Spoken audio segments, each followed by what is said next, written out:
piso de Mañaneros, un poco volviendo en esta nueva normalidad. Nos hemos puesto ahí por ahí en el plano, no se aprecia tanto, pero estamos, mirá, metro y pico ahí a la distancia, cada uno, Gaby más todavía, claro, porque está más lejos,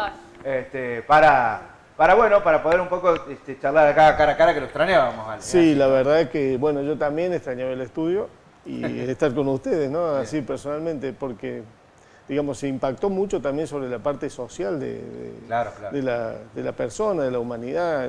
Lo estamos viendo con los niños, con los jóvenes, los chicos de mediana edad, 11, 12 años, las secuelas que van a quedar, a veces yo no sé si a alguien que no tenga otra problemática, para la psicología le afecta, pero sí a los que ya venían con algunas problemáticas. El otro día, perdón, y ya vamos a ir con el tema del Ale, el jugador de fútbol que juega en Boca, Guanchope Ávila, el fin de semana pasado contó que su hermano se suicidó, estaba con depresión.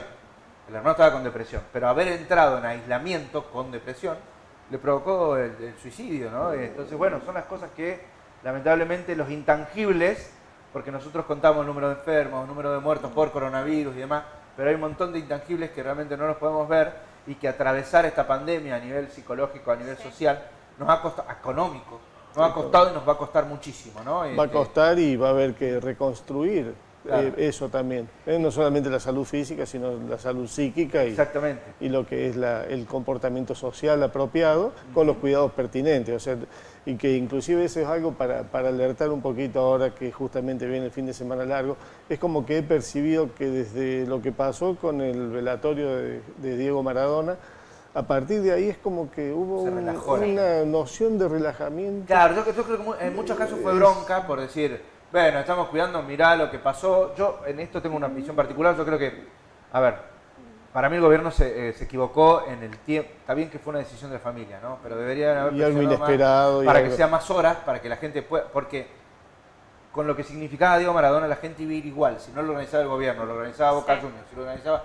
Iba a ser un desborde igual, por la cantidad de gente. Debería haber sido un velatorio de 48, 72 horas, no sé cómo, pero de alguna forma en que la gente realmente pueda estar más espaciada, pausada, porque iba a pasar. Claro. Digamos, el gobierno lo que se equivocó fue en el tiempo. Pero bueno, a raíz de esto mucha gente, como que mirá, tanto que nos cuidábamos, mirá, si es por el velatorio. Yo lo veía, porque lo veía incluso en grupos de WhatsApp, de amigos y de compañeros, y lo veía, y digamos, si uno en base a esa bronca toma represalias, la está tomando contra sí mismo en realidad. Claro. Perder el cuidado no hace más nada que perjudicarnos a nosotros. Exactamente, y es transgredir, como quien dice, las normas que medianamente habíamos logrado establecer, que era el distanciamiento comunicacional, el uso del tapaboca.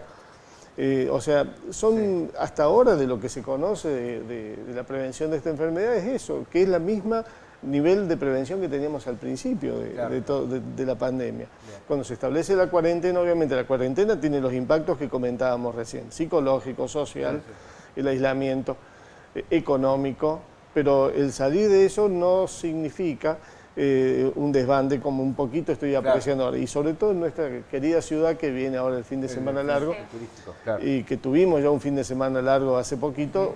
Bien. Por ejemplo, a nivel hospital hubo una afluencia de turistas, porque de la propia consulta que ocurre en el verano, porque hacía calor, estaba muy lindo. Las cosas del río. Y el río, claro, las piedras con verdín doblaban los tobillos, fracturas. El otro día hubo un accidente muy grave. Acá no se conoció, porque prácticamente pasó por el Sayago y fue a Córdoba. Un chico en Cuesta Blanca, en estado de ebriedad, se tiró a una pileta que estaba semivacía, y se abrió la cabeza, tenía una torsión cervical, una cuestión bastante complicada. Pasó por el Sayago, le hicieron las primeras atenciones y lo derivaron a Córdoba. Claro, pero bueno, todo ese movimiento pasan, empieza el movimiento turístico. Y exige, como quien dice, un comportamiento como respuesta médica, exige poner todo lo que hay que poner para la atención. Bien. O sea, vos no podés solamente planificar tu atención al coronavirus, sino que tenés que empezar a hacer todo lo otro. Empezamos a tener un montón de otras cosas. Ale, te quería saludar por el Día del Médico, ya vamos a charlar un poquito de lo que pasó ayer en el hospital, pero vamos a hablar ahora de lo que teníamos sí, había preparado un poquito el síndrome multisistémico. Está bueno esto porque digo, venimos hablando con Ale de todas estas cosas que no sabemos que el coronavirus nos fue implicando de a poco. Y en este caso también, que es el síndrome inflamatorio multisistémico pediátrico, que se está dando muy comúnmente, que no lo sabíamos, como una secuela del del coronavirus, así como Sí. los adultos pasa con la neblina mental también. Digamos, hay muchas cosas que al ser tan incipiente esta enfermedad no las estamos, todavía no las sabemos. Claro. Y esto está pasando. Un poco lo tratamos al principio. Lo importante de esto es primero el enfoque y el estado de alerta del pediatra ante un niño que lleva más de 3 días de fiebre alta, con compromiso de su estado general y que ha tenido contacto con coronavirus en las últimas 4 semanas. Ya no hablamos de las 2 semanas previas, los 14 días, sino en las últimas 4 semanas. O sea, en el último mes, contacto cercano con un paciente portador diagnosticado de coronavirus y que particularmente se presenta como un desmejoramiento general, 3 días de fiebre y problemas coagulatorios. Nosotros un poco lo hablamos al principio, esto me acuerdo en una de las primeras notas que hacíamos, que es la enfermedad de Kawasaki, que tiene el mismo nombre que la moto, que es una vasculitis, donde la microcirculación de las mucosas, de las arterias coronarias y del pulpejo de los dedos, tiene una particular característica de retención de la circulación, entonces se producen ampollas, descamaciones, y uno ahí ve una sospecha de enfermedad de Kawasaki que tiene que actuar rápidamente el médico, por supuesto, a nivel de internación, proveyendo de gamma globulina endovenosa para retrotraer, como quien dice, esta grave patología. Si bien este síndrome multisistémico en pediatría es de buen pronóstico, lo importante del diagnóstico precoz y de la terapéutica inicial precoz, ya sea de terapia intensiva, con oxigenoterapia, con respiración artificial asistida, es muy importante. Es, como quien dice, un desafío más para el pediatra darse cuenta lo antes posible, si bien no levantar las alarmas, pero sí darse cuenta lo antes posible de que podemos estar ante la presentación de este síndrome multisistémico. Otra presentación más que hay es el cuadro de diarrea sanguinolenta en los niños en esta época del año, que no estamos, como quien dice, todavía. ¿Y esto digamos, se agrava con el coronavirus, se deriva del coronavirus? Es una manifestación en pediatría particular del coronavirus. Bien. Vamos tocando, como quien dice, y aprendiendo al andar, o sea, en el despliegue de esta enfermedad tan nueva en el sentido de cómo nos vino, cómo se empezó a propagar, cómo la estamos tratando de contener y controlar, y en vistas, digamos, a una vacunación próxima, futura, empezamos a tener este tipo de manifestaciones que es digamos, lo que debe mantenernos en alerta a los pediatras, sobre todo porque tenemos el primer contacto con el niño enfermo que ha estado en aislamiento, muchas veces cercano a una persona portadora de coronavirus. Bien.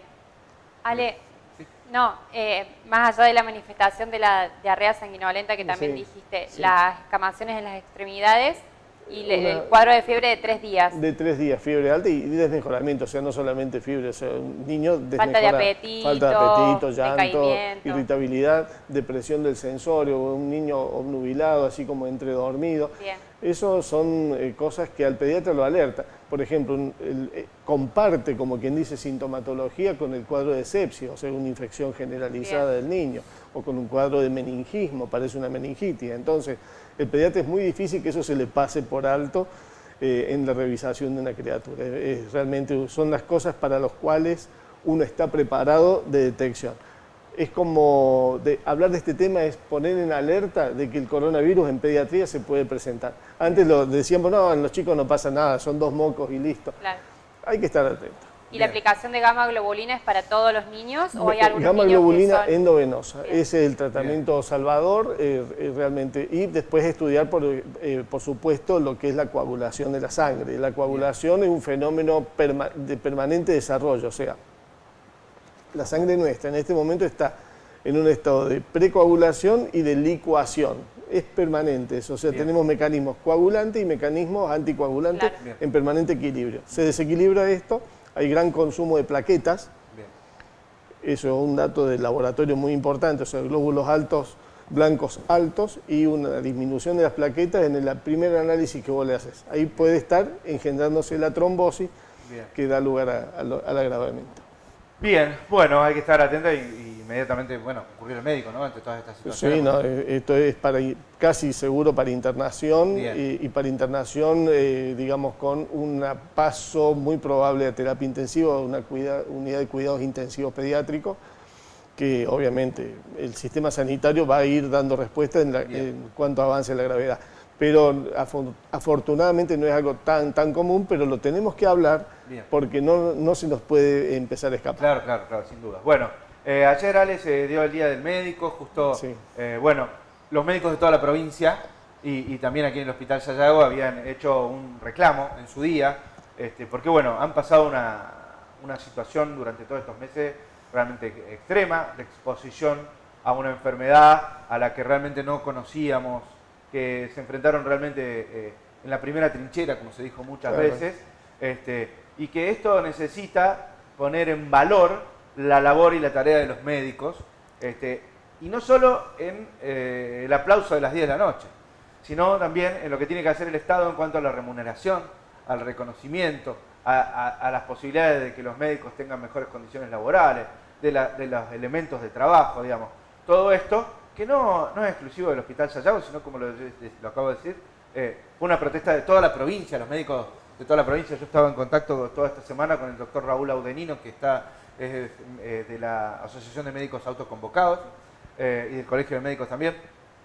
Y bueno, en Córdoba también fue muy fuerte el reclamo ayer a las autoridades del Ministerio de Salud para que se mejore toda la situación de los médicos. Claro, exactamente, bien, y en particular ese compromiso que tiene el médico de ir al frente siempre, o sea, nunca le quitamos, como quien dice, el traste a la jeringa, siempre fuimos y estuvimos atendiendo lo que podíamos hacerlo, aquellos profesionales que ya habían cumplido 65 años, tenían, como quien dice, el derecho o la obligación de no asistir, no concurrir a la atención, pero los que tenemos menos de esa edad seguimos yendo al hospital.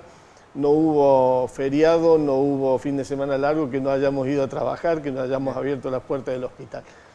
En vistas de eso se originó un reclamo de 4 puntos a las autoridades locales sobre el reconocimiento de una semana sanitaria que se denomina, que es un espacio, un segmento de tiempo sin concurrencia al nosocomio para rehabilitar, como quien dice, el estado inmune de la persona, darle un descanso.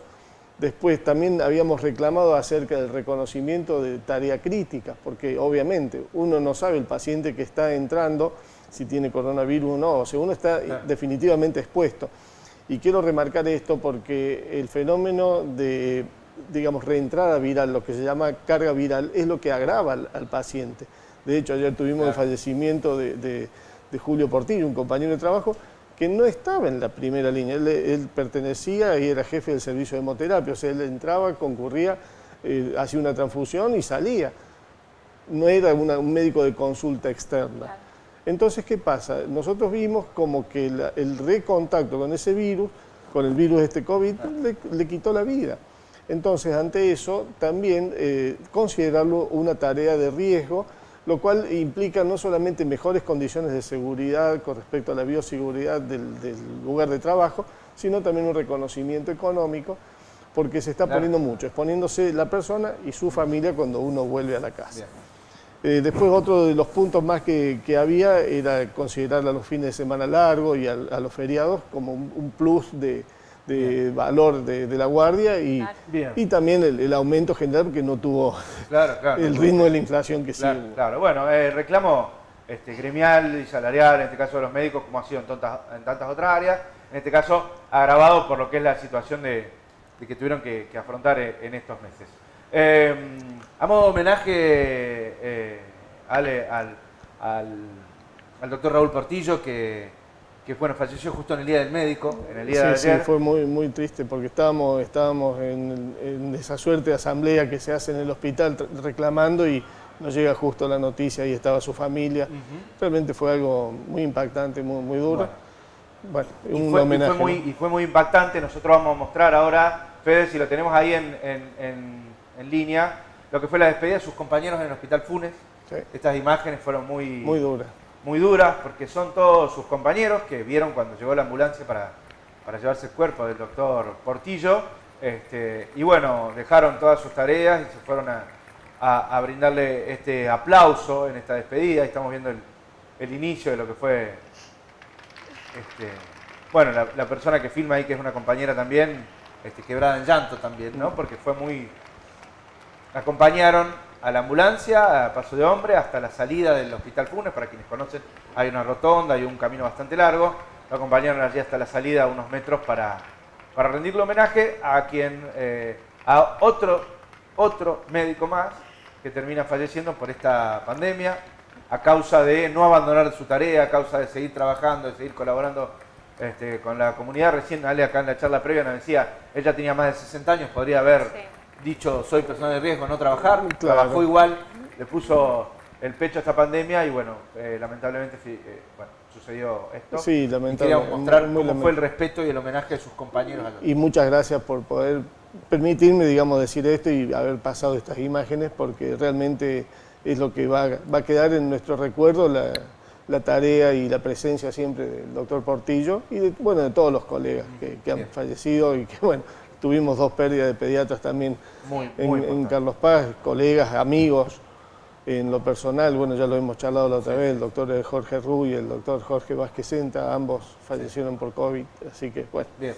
Bueno, por eso queríamos tenerte aquí, Ale, para charlar un ratito y estar en presencia. Muchas gracias, estoy muy contento de estar con ustedes. En tu nombre homenajear un poco al día de hoy. Muchas gracias. Bueno, seguiremos aquí ahora en esta modalidad. Dale.